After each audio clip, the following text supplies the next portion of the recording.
Hello बच्चों, welcome to my channel. तो चलिए आज हम कुछ परसेंटेज के बारे में बात करेंगे, यानी प्रतिशत के बारे में। कुछ इससे संबंधित सवाल हैं जो बहुत से एग्ज़ामों में पूछे जाते हैं, जैसे बैंक में, एसएससी, सीजीएल, ये सारे सवाल पूछे गए हैं। तो चलिए देखते हैं सवाल को। किसी गांव में पुरुष, महिला तथा बच्चों की संख्या का अनुपात 5, 4 और 3 है। किसी गांव में पुरुष, महिला और बच्चों की संख्या का अनुपात कितना है? 5, 4 और 3 है। ठीक है। यदि 60% पुरुष, 40% महिला और 80% बच्चे साक्षर हैं, यानी पढ़े लिखे हैं, तो निरक्षरों की प्रतिशत क्या होगी? तो पहले हम साक्षर का प्रतिशत तो देख लिए हैं कि 60 है, 40 है और 80 है, और निरक्षर का पूछ रहा है। तो सबसे पहले हम देखते हैं कि 5 का 60% कितना हुआ। ठीक है, तो पहले इसको निकाल लेते हैं।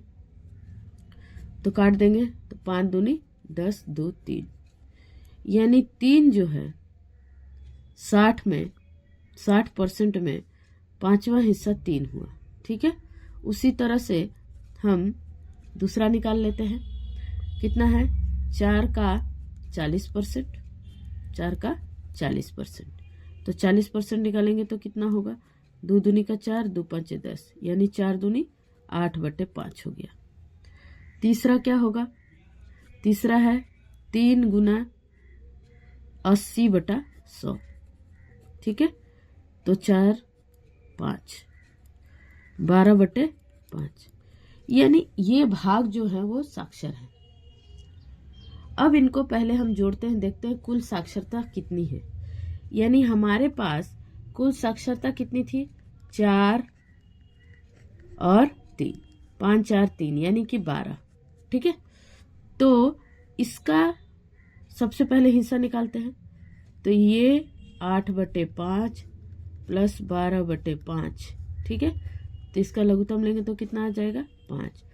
15 प्लस 8 प्लस 12। ठीक है, तो टोटल मिलके हो जाएगा, कितना हो जाएगा आपके पास?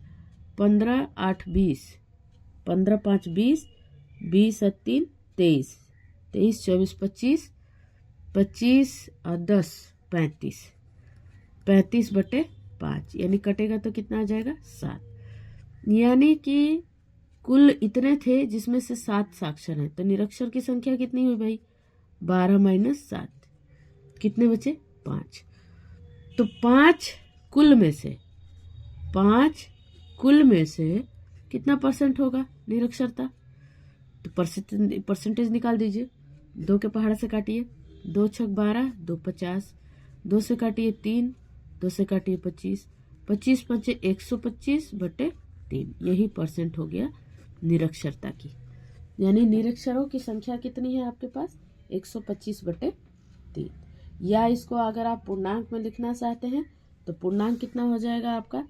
इसका हो जाएगा 41 से 2/3, ये प्रतिशत हो जाएगा। या आप ये लिख दीजिए या ये लिख दीजिए। ठीक है, आई होप आपको ये समझ में आ गया होगा। तो चलिए दूसरे सवाल की तरफ चलते हैं। इसी से रिलेटेड कुछ है।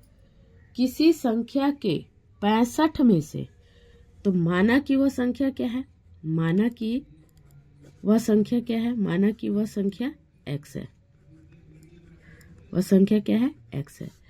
x का 65%, ठीक है, में से 65 घटाने पर कितना बचता है? 39। यानी 65 में से 65 का परसेंट लेके 65 घटाने पे 39 बचता है। तो 65/100x बराबर 39, और इसको उधर ले जाते हैं तो 65 हो जाएगा। तो कितना आ जाएगा? 65x/100 इक्वल्स टू, इन दोनों को जोड़ेंगे तो कितना आ जाएगा? इन दोनों को अगर हम जोड़ेंगे तो कितना आ जाएगा? मान के चलिए कि आपके पास, मान के चलिए इन दोनों को जोड़ेंगे तो कितना आएगा? 104 आएगा। ठीक है, तो 65x बराबर 104 मल्टीप्लाई 100 बटे, अब ये 65 नीचे ले जाएंगे तो यहाँ कर देते हैं तो x बराबर कितना हो जाएगा 104 इंटू 100/65। ठीक है, तो 2 5 के पहाड़े से काट दीजिए, 5 दूनी 10, 5 3 13 8 है 104। x बराबर 8 दूनी 16। अब क्या है सवाल, जरा इसको देखिए। ये तो वो संख्या निकल गया जिस संख्या का 65% में से 65 घटाने पे इतना आया। अब बोलता है उस संख्या का 5/8 भाग कितना होगा। तो वो संख्या कौन सा हुआ भाई, 160 हुआ। तो 160 का कितना होगा हिस्सा, 160 का अगर हम निकालेंगे तो 160 का 5/8 भाग, 8 दूनी 16 यानी 100। कितना होगा 100 आंसर होगा।